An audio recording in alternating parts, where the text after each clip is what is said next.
Well, speaking of water, we can guarantee the conclusion of this next story is not appetizing. As part of our series, Celebrate Ozarks Waters, I went on a detective mission, tracing the water from one stream and finding out where it goes. Fluorescein. That's the stuff we're about to pour into this creek. Fluorescein is a dye that will turn Hampton Hollow bright green. Okay, now I'm going to pour it in the water here. This non-toxic dye can solve a mystery. Where does that water go when it sinks into the ground? Right there. It's a very effective way of tracing. You might think that you'd find the dye in the stream, but really you find it with one of these. This is a charcoal packet. It will absorb the dye and retain it. In this packet, there's over an acre of surface area. We often see salamanders here in the shaft. Tom really wanted to know the answer to the creek's disappearing act because he owns this cave just 800 feet away from Hampton Hollow's sinking stream of water. What is this that we're seeing right here? This is we call it the first waterfall zone. Tom ALEY bought Tumbling Creek Cave in 1965. He wanted to establish an underground lab, a move that had some former coworkers wondering if he was a mad scientist. It has a lot of physical diversity. It was in very good condition, as it still is, and I was fortunate enough to be able to buy it. This is the big room. 170 feet below, nothing mad is happening. Instead, it's all science and study. Yeah, we have a few different probes set up in there. Scientist Nathan Keith is measuring Tumbling Creek's oxygen, temperature, pH, and more.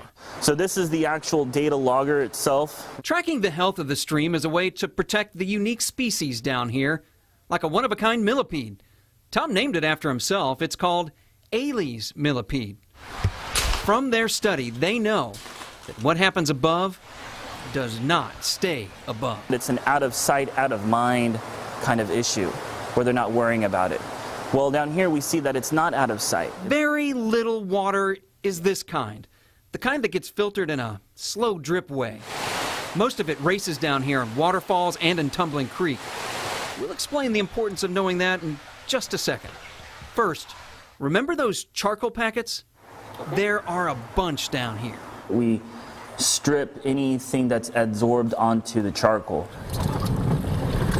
Back on solid ground, we're heading to the spot where that disappearing stream reappeared. This is a mile from where we put the dye in the ground. It didn't go to the cave.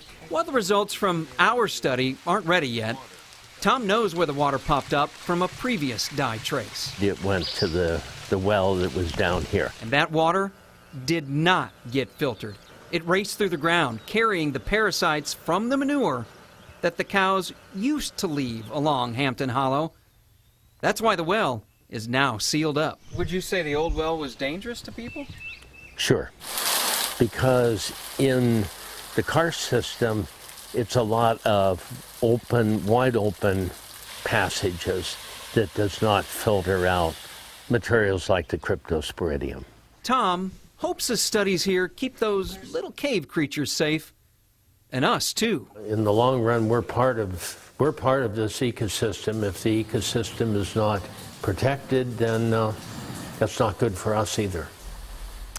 Tom does recommend that you test your well water once a year if you're using a private well. When the latest dye test comes in, we'll let you know also if Tom found any surprises.